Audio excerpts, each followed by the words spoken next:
You're listening to this episode on Spotify, Apple Podcasts, or YouTube. Hit that subscribe button and leave us a comment. It would greatly benefit the show. Did I get it wet?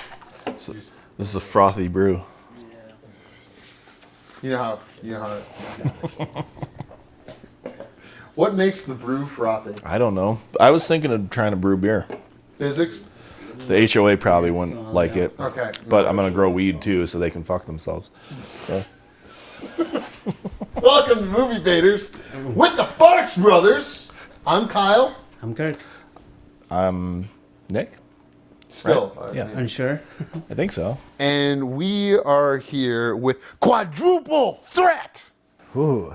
Improviser, actor, model, musician, Merritt West. Wow. Wow. That's a hell of an That's right. entrance. Quadruple threat. Yeah. Well, everyone knows. Oh. They walk around going, man, you've heard of some triple threats out there, you know. Yeah. But have you heard of a quadruple threat?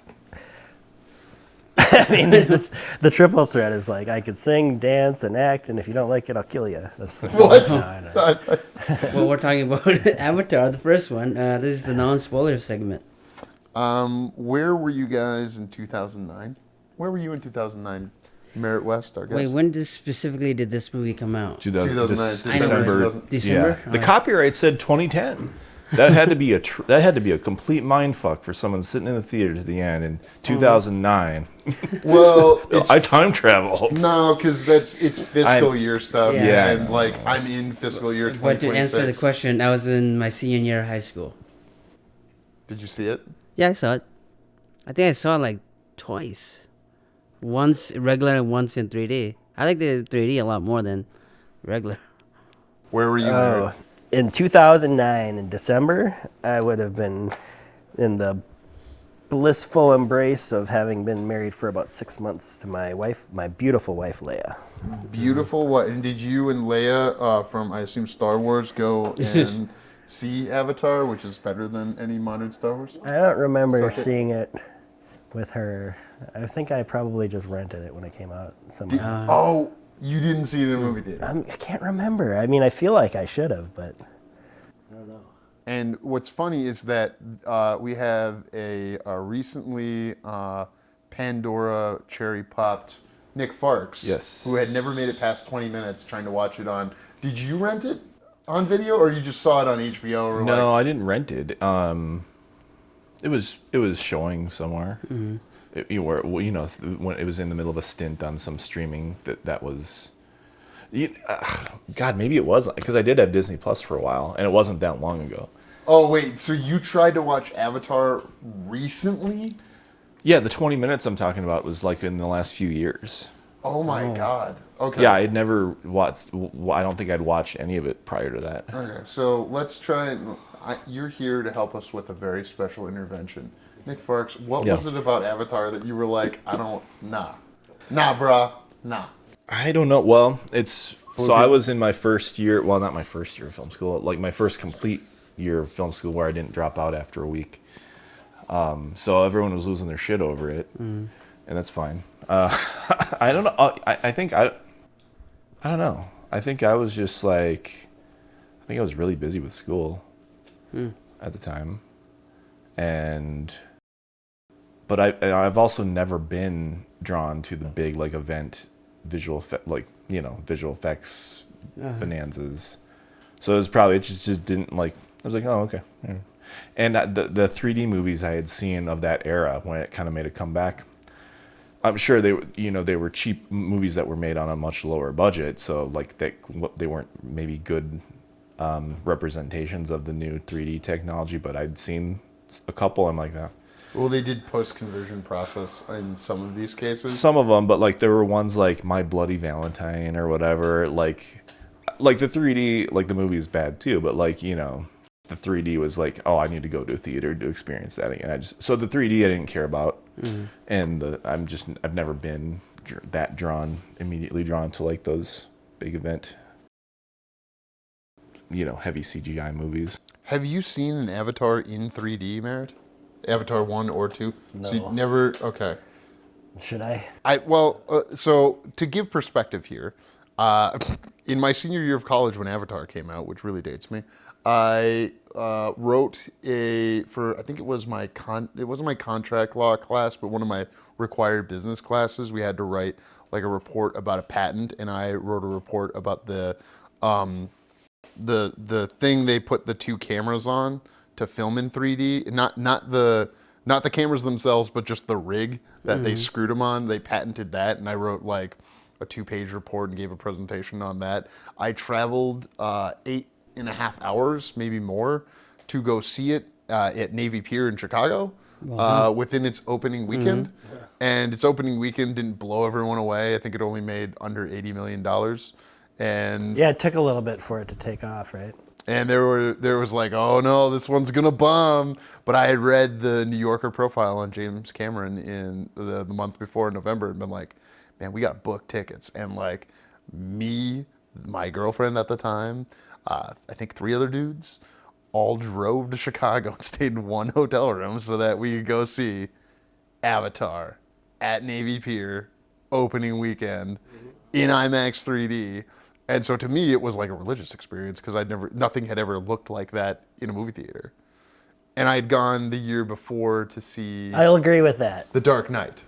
So like my experiences were The Dark Knight at Chicago's Navy Pier, and then Avatar at Chicago's Navy Pier. It was like, yeah, if I'm gonna go anywhere for like a vacation or a trip, a movie reason to go, which I've done before, and they know about.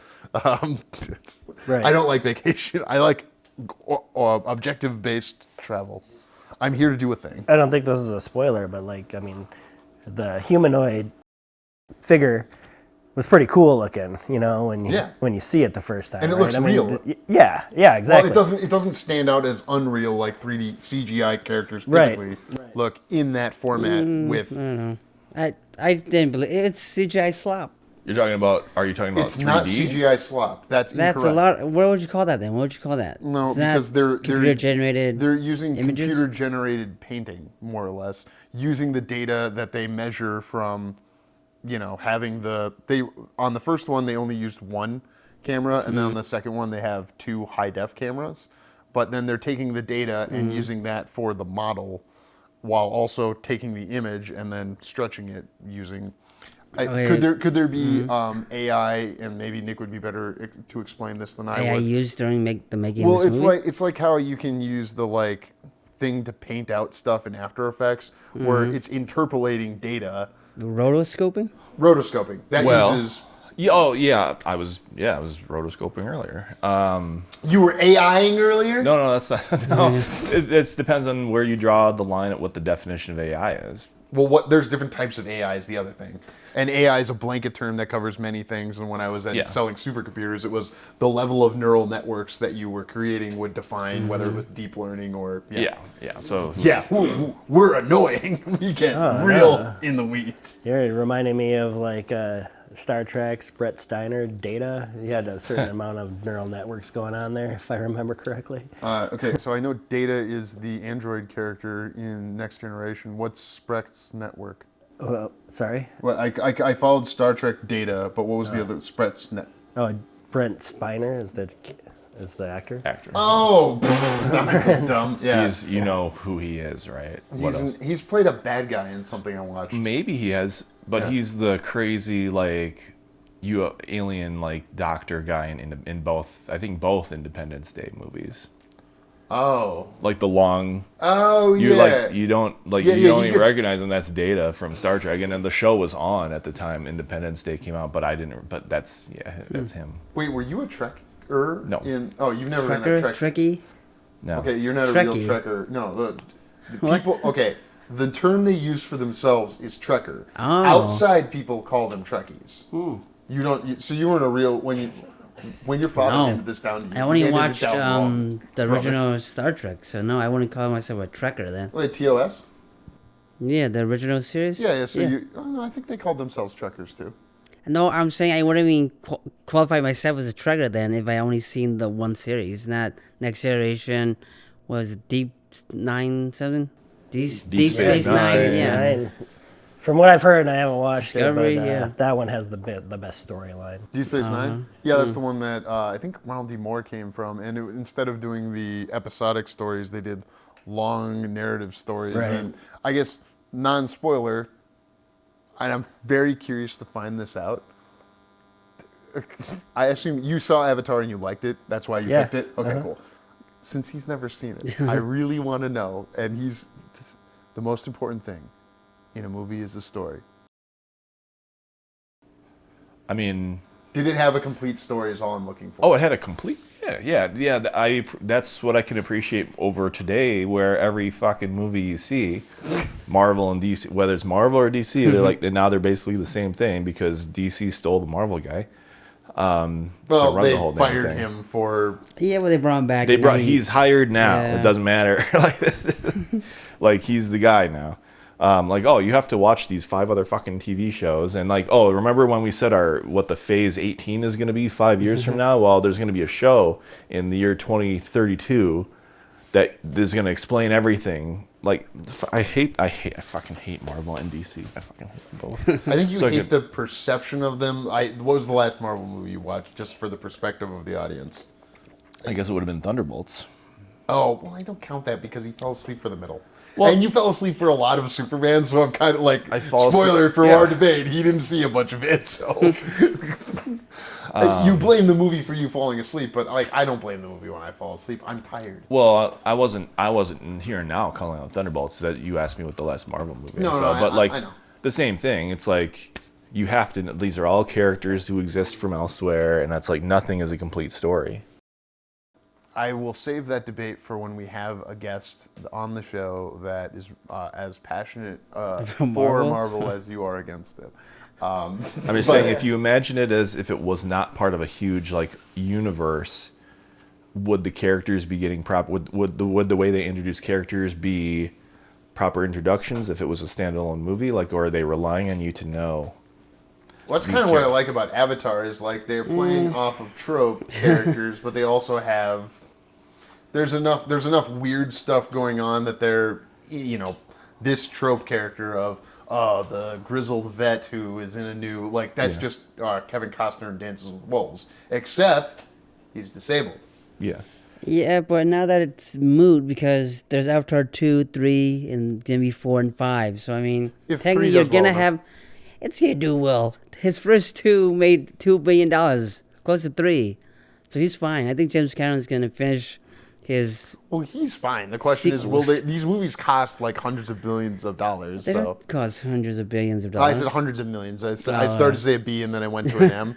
I was doing an uppercut and then I made it a. Yeah, I think he'll be fine. He'll probably make enough money to make another one. This one probably has to make, but if this one makes, let's say 300 million less than the last one, they may see it as a $2 billion. declining.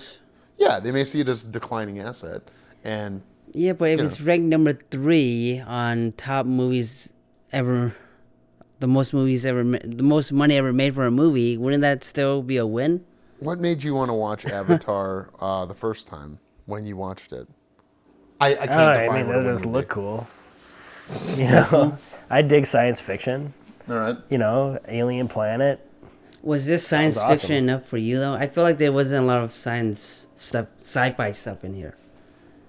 Hard disagree, but I'm going to let the guest answer. Well, for me, the real I don't think I'm spoiling anything when I say this.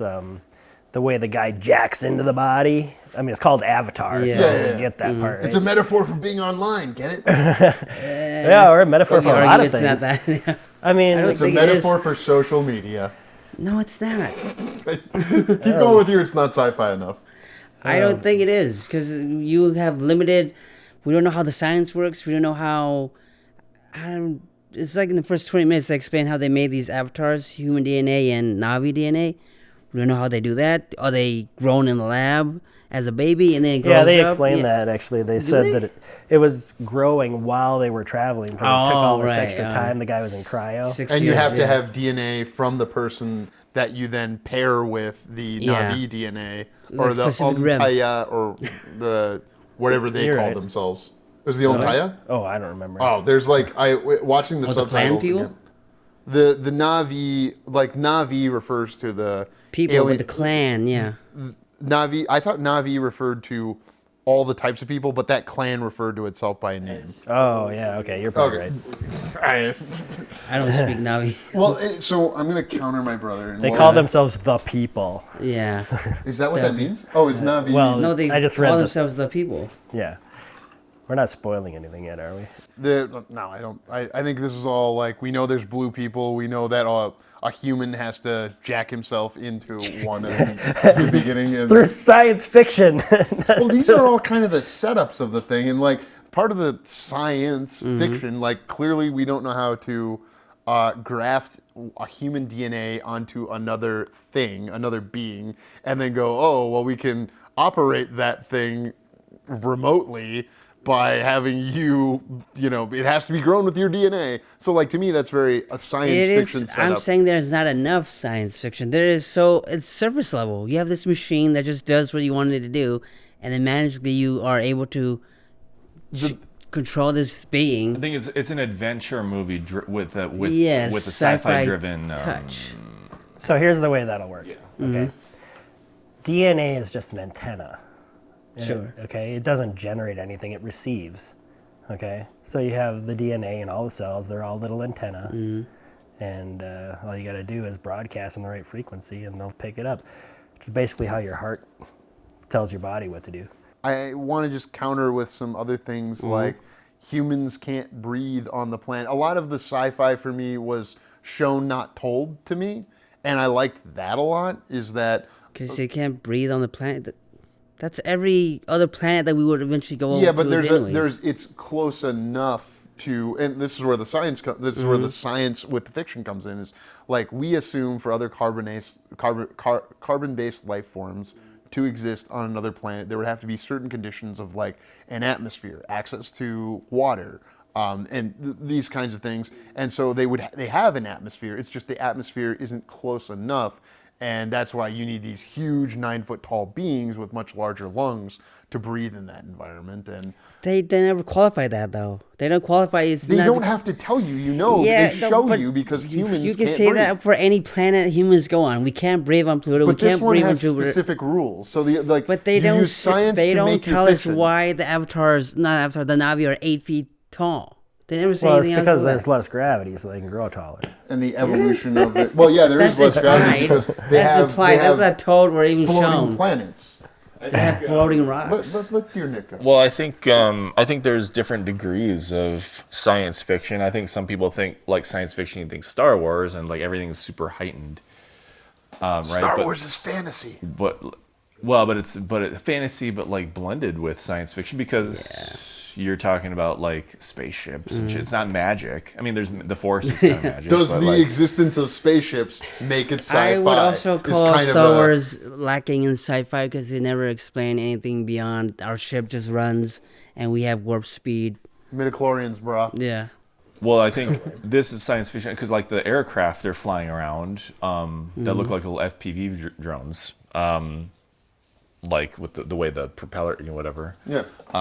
Like those are made up. So it's like that's the fiction part, right? I mean, it's But science it has- fiction on a more grounded level, I think. Like because it's not using the science part for spaceships whizzing around and shooting lasers and shit. It's just like, oh, we use these things to fly around with the little circular things.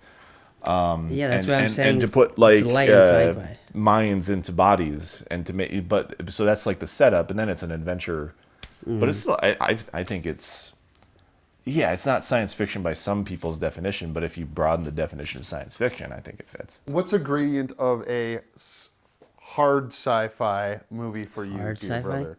And everyone, please think of a hard sci-fi. I mean, harder. Gattaca, that has DNA. That's I would call Gattaca, it. Yeah, eugenics. Okay, cool. literally it's DNA. The Gattaca is It feels like the fiction has to be reduced for you. fiction. Like, what it do you can't mean? be too fanciful in its fiction to bring fantasy back in.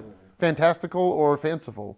Like, this is kind of, we don't know what it would be like to live on another what planet. would be a fantastical sci-fi movie that I like? Interstellar. That I felt Interstellar that is pretty hard fantastical, sci-fi. Yeah. Because there's a lot of... And it's fantastical. There's spoilers, time travel. Yeah, so I mean, What? Well, you're not gonna watch it, are you? I Well, watched it. it's time travel through time dilation Yeah, based sure. on your But that's relationship fantastical, yeah. And they explain it a little bit too, not too That's much. Einstein, and Sure. they use Kip Thorne, worked on that. And the thing is, I bet you, Big Jim, if he were sitting here, could explain the reason they're built like the drones is because there's this much air on Pandora, and therefore they have to be shaped like this, and they can have ships that operate Yeah, at this but size. if he has to tell me in a commentary or in an interview and it's not in the story, does it count? I mean, you got to put it in the story, right? It has to be in the movie. You can't explain your science. This is where he and I have gotten in arguments. I think Kirk and I switched Avatar style.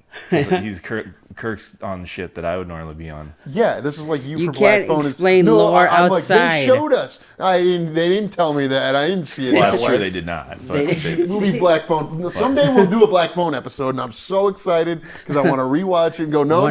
They showed you this, and I'm just trying to point out stuff where they showed you. Why do the animals that don't have eyes on the front of their head have two eyes on the side? What?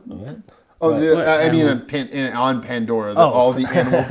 Oh, sorry. I thought you were just a random trivia question. No, Flounder.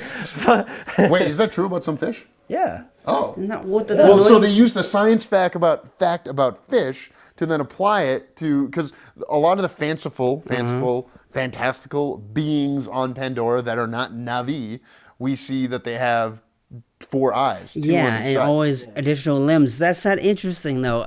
Look, remember But- we had but that why- argument. but why We is had that that? argument on Predator about the alien planet being alien enough. Do you I did think about that with this. is this movie is Pandora alien enough? I don't think so. It's floating rocks and monkeys and horses and dragons that they fly on. Yeah, I think they wanted it to be relatable to people so that they could have the Sure. emotional impact that they're meant to have when things happen. Well, the difference between Predator and Pandora, for me, and I purposely used the 2 P's for alliterative there, is that Predator is somebody playing in a sandbox. Big Jim created this whole sandbox, and he came from the special effects, not the VFX, the special effects Roger Corman house. So he's make schlocky crap, but then he also learned to be a mechanic, was a truck driver, and he's a mechanical guy. And I have he's kind of like the Tom Clancy of science fiction to me, because he's thought of this stuff to the nth degree. He builds submarines and goes underground. Yeah, but here's my counter. He also made Terminator 2, so he can make a good sci-fi movie. What makes Terminator 2 more hard sci-fi or better sci-fi? It's a robot. Because it's a robot. No, it's a robot that they explain how it happens. You have this Cyberdyne, these computers, these, I don't know how to explain it. I see a different. I do see a difference. What I think maybe you're feeling is, in something like Terminator, the sci-fi aspect is more ingrained in the every Piece.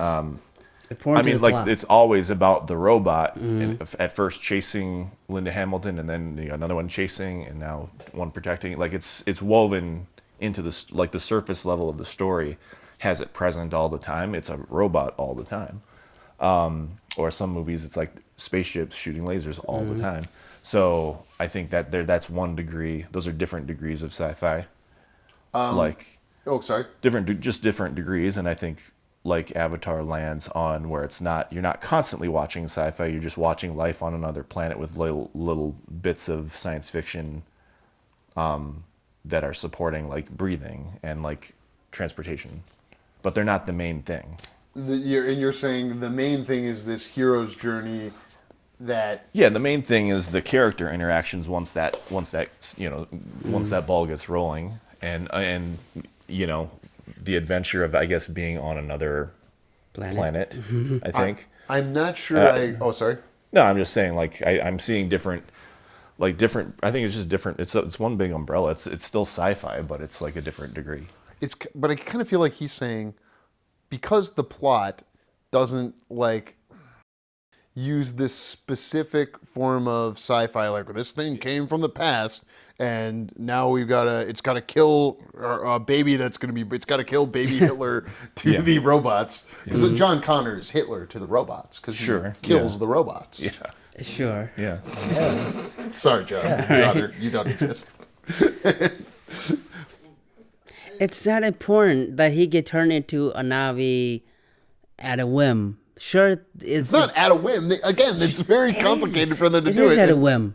He get into the machine and just do it.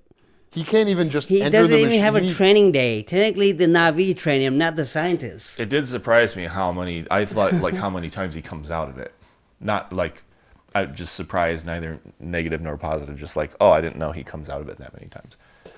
Like Yeah, whenever in the middle of the movie. whenever the Avatar has to sleep, he wakes up Oh, okay. in his little. Well, yeah, like what are they doing with what are the Navi doing with the body? Everybody's sleeping. Yeah, they. He's just he's sleeping. He's Yeah. just sleeping. They show that. They show where he sleeps and Yeah, and that thing. and then the time that he doesn't get to sleep in there. What's a sci-fi favorite of yours? Well, you're asking about hardcore sci-fi. it doesn't have to and- be hard. I think it's kind of nonsense for this. Wow, this is a debate show. The liquid metal makes less sense than most of the stuff on It's Pandora. sci-fi. It's a robotic thing that comes back in time. The robots made robots. It's liquid metal. It's nanites, bro. I was gonna say. I mean, this may be It's a lot moving more off the sci-fi, yeah. movie topic, but some of the best sci-fi out there right now, in my opinion, is Black Mirror and Love, Death, and Robots. Yeah. Have you seen Which those? uses those are sci-fi. great. Yeah, look at that. No, those are David great. Fincher. Those are shorter stories, Right. set in a contained universe all Right. the time, and yeah, I I'm having trouble thinking of a movie that, like, I'm sure there is, but I'm just blanking. one of the things that I found that I like the best sci-fi for me says something of sociopolitical, and it's interesting to me is we're in the year 2154, and they have the ability to fix quadriplegics. It just costs a lot of money. Right. And you can only get that if the corporate healthcare. And I don't feel like that's really spoiling anything to say that's the world we're in. And, apparently people are still fighting in wars 150 years from now or 125 years from now. I heard a joke from Robbie Hoffman yesterday on her special that just came out. It's like, hey, why is it okay for women to be gay and men, like in popular culture, not to be gay? Well, men, we've been on good behavior. Okay, you have been on bad behavior. Let's go 100 years with no war, and then you can be you will be stigmatized. And I don't. This is a comedian's joke that you can go watch, and it's much better than. No, that kind of strikes a little bit at the core of the matter, right? I mean, Man's evil. well, Yeah. Not men like sex Yeah, we gendered know wise. it. I just We know what you mean meant. human is evil. no, there's just a correlation between a man feeling like he has to go to war and also kind of feeling like emasculated at the same time. I mean, feeling like he has to prove himself somehow because he somehow can't live up to what a woman wants from him. Yeah, I mean, we brought up Troy before. Hey, that's my woman, It's time in memoriam. How do you? I don't know if there's a debate topic here, but I think it's interesting that it's a story of I'm not even supposed to be here today. The line from Clerks. The reluctant hero? Jake Sully is not supposed to be he's the average person, Although he's got qualities. He's former Marine. Would you call that average person? No, I Yeah. wouldn't. But he's not supposed to be there, so he's. Didn't they want him because of his brother? Well, he has the same DNA. He's a twin, so similar DNA. All this money they spent developing the Navi, they don't have to throw away on, Yeah, I don't know if this is a spoiler because you find all that out in the first 5 minutes. Yeah. But it's like, my brother was just gunned down just randomly. It's like, really? Are we supposed to wonder about that? Well, it never comes up again. It doesn't, and they don't they barely address it. But how much do people on Earth know about what's going on Pandora? Right. Has the human race discovered anything else like Pandora? Because supposedly they find it through satellites and stuff in like the years 2050 through 70.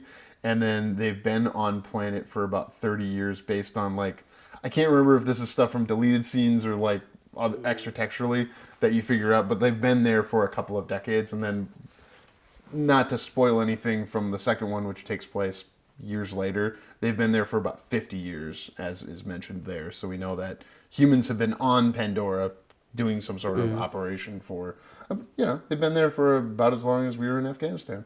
Wow. That's a great comparison, I guess. It's not conspiracy. I mean, I'm just pointing out two similar comparison, yeah. If you want to like conspiracy this movie, I do. So,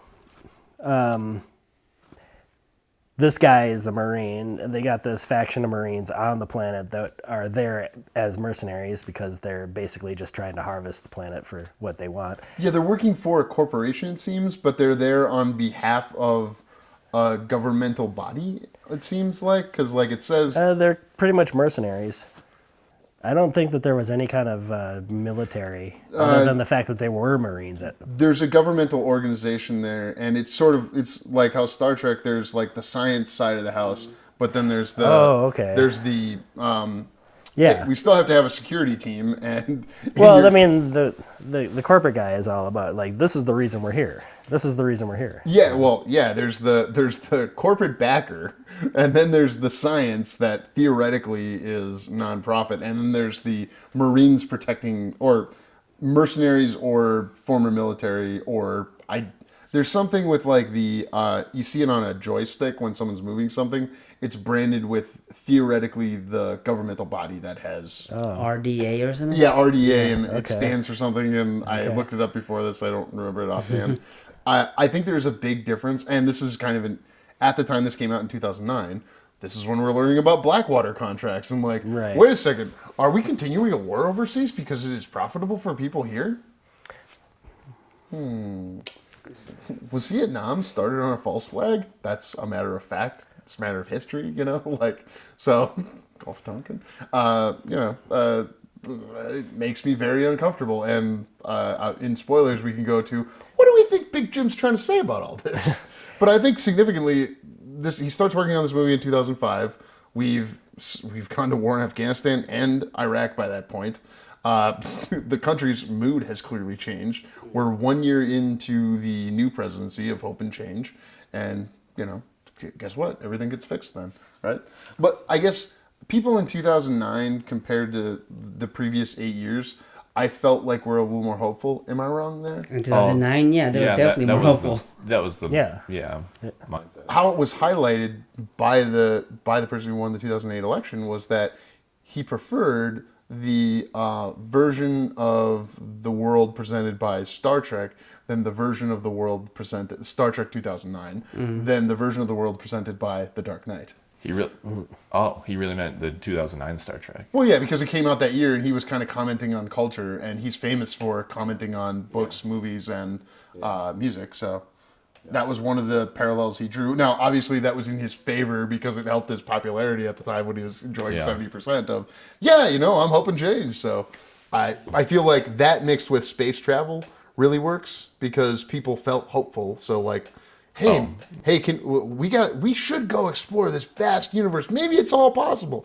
but we got to be careful because man, as we've already discussed, has evil intent in his heart because he's insecure about women.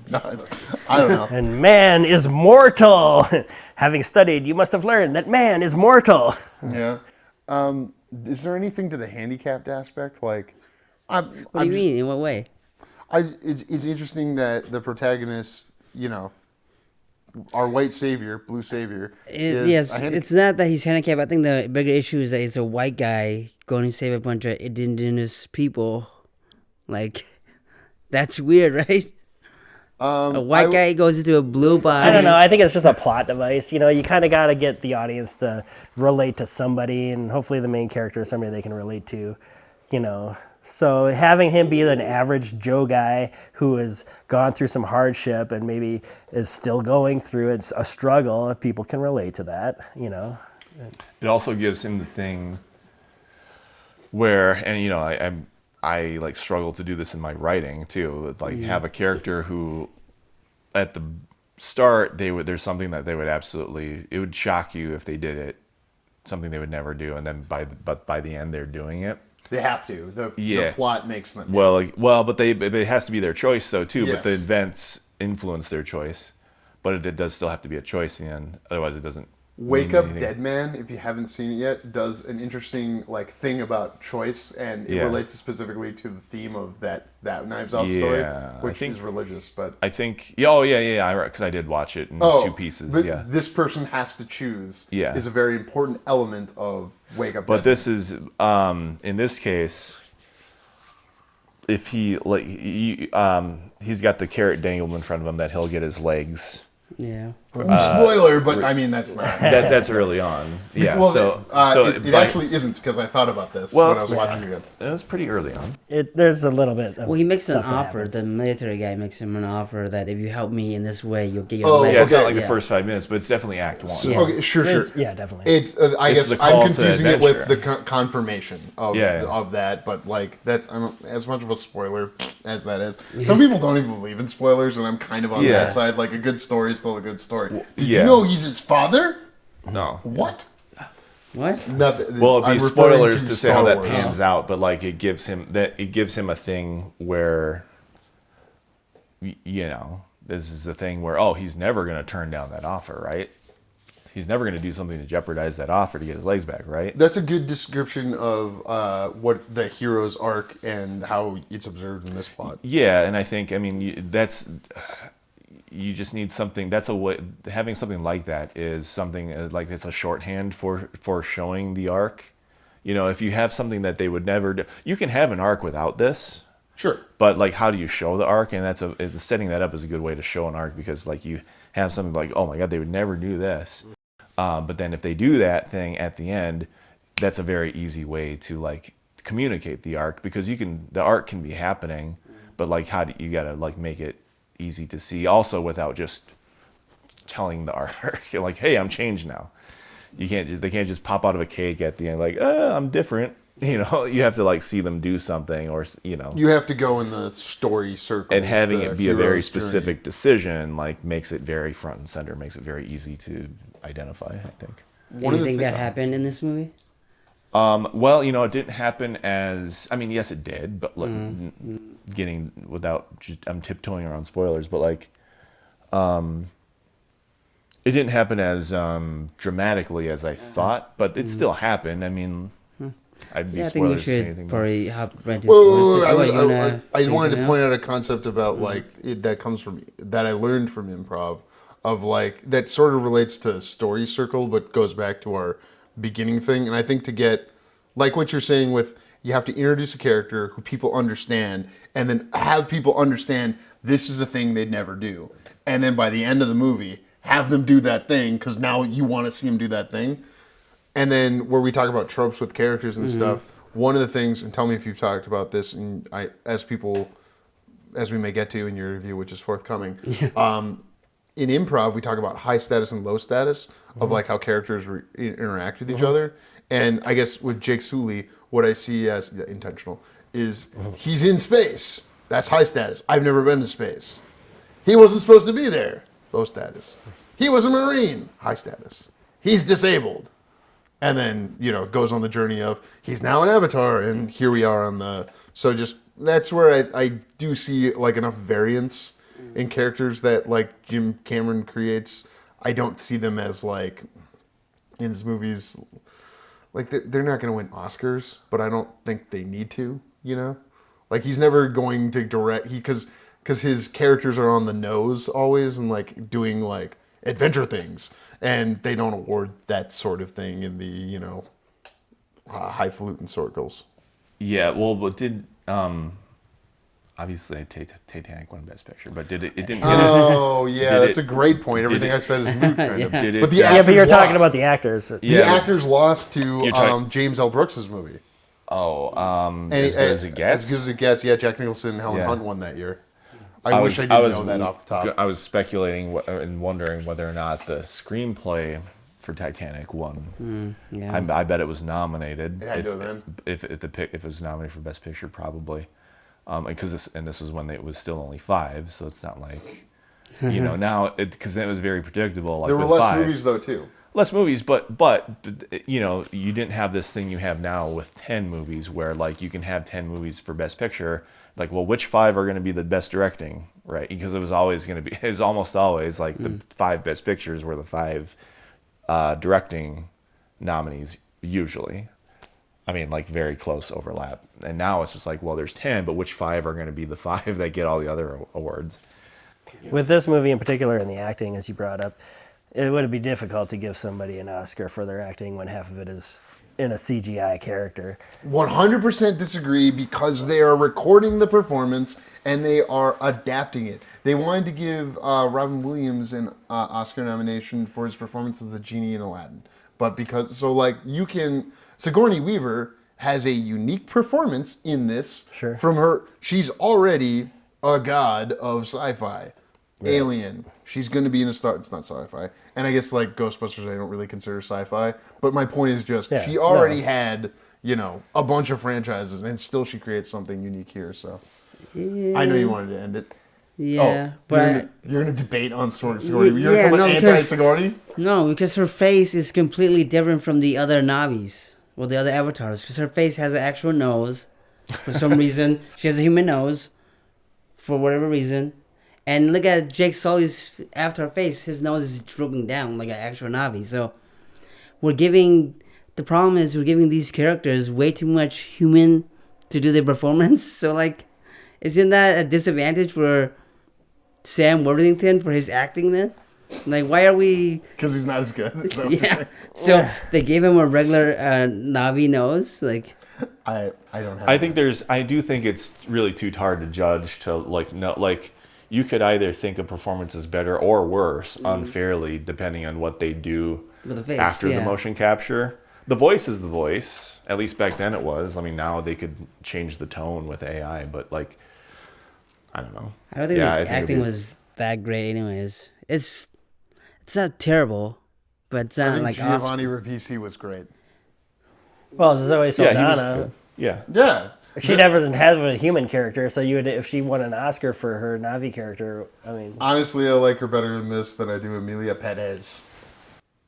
She wasn't in there? Yes, in Emilia She won Perez? the Oscar for Emilia Perez. Oh, wait, who are you guys talking about? Zoe Saldana? Yes, she won. She's the lawyer for Emilia Perez. From penis to vagina. Yeah. I mean, if you ask me, those animal characters, those sold the show. I mean, they shot actual horses. They should get the Oscar. They killed horses? No, they shot horses. They filmed horses in their studio for the. Yeah. That's why I think like this is not CGI slop, and to say that is factually offensive. Maybe it's CGI slop is too much. Fine, it's like watching a video game. How about that? It does have a video game quality, but I did find it's like if a video game was 24 frames per second instead of 120. That's what occurred to me. It's like, the whole area looks like it's nice looking. I can tell it's not real, but it looks real enough where it's not like it doesn't hurt my eyes. I like looking at it, but I can still tell it's not real. But I'm okay with that. But you only because you're bringing that to the thing. Like they've done everything they can to make it look real. And I'm just saying realistically. I mean, just saying this is how it looks to me. Yes, which is no one can argue with that. Yeah. Well, I think that's a great place to end this argument. Let's have into spoilers. Yeah. Thank you for listening. For more JK Productions, find us on Instagram at JK Productions Team and on Facebook JK Productions MN.